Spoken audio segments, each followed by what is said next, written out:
വിണ്ണിൻ ദൂതർ പാടും ഗീതം കേൾക്കും രാവിൽ മാനവരും നായ് വാഴ്ത്തി പാടാം നാദന സ്തുതി ഗീതം. ഹാപ്പി ക്രിസ്മസ്, മേരി ക്രിസ്മസ്, ലാ ലാ ലാ ലാ ലാ ലാ. പുൽക്കൂടും ക്രിസ്മസ് ട്രീയുമൊരുക്കി തിരുപ്പിറവയെ വരവേൽക്കാൻ ലോകം ഒരുങ്ങിക്കഴിഞ്ഞു.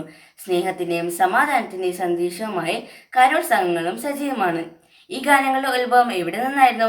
കരോൾ ഗാനങ്ങളുടെ കഥ കേട്ടാലോ? യേശുക്രിസ്തുവിന്റെ ജനനം ലോകം സംഗീതം ആലപിച്ചാണ് ആഘോഷിച്ചതെന്ന് ബൈബിൾ പറയുന്നു. ആനന്ദമോടെ നൃത്തം ചെയ്യുക എന്ന അർത്ഥം വരുന്ന കഹോൾ എന്ന ഫ്രഞ്ച് വാക്കിൽ നിന്നുമാണ് കരോൾ എന്ന വാക്കിന്റെ ഉത്ഭവം.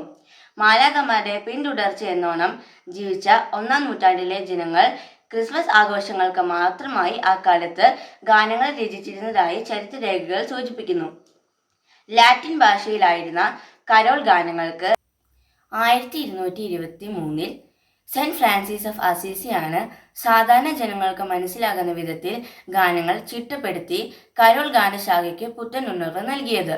വിക്ടോറിയൻ കാലഘട്ടം മുതൽ വില്യം സാൻഡീസും ഡേവിഡ് ഗിൽബർട്ടും ചേർന്നാണ് നാം ഇന്നീ കാണുന്ന കരോൾ ഗാനങ്ങൾക്ക് പുനർജീവൻ നൽകിയത്.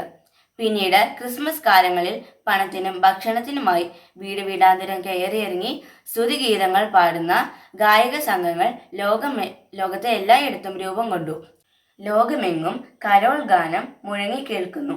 സ്നേഹ സന്ദേശമായി എത്തുന്ന കരോൾ സംഘങ്ങൾ ആഘോഷരാവുകളെ സംഗീത സാന്ദ്രമാക്കുന്നു. നമുക്കും നല്ല ഗാനങ്ങൾ ആലപിച്ച് ഉണ്ണീശോയെ വരവേൽക്കാം. ഏവർക്കും ക്രിസ്മസ് ആശംസകൾ നേരുന്നു.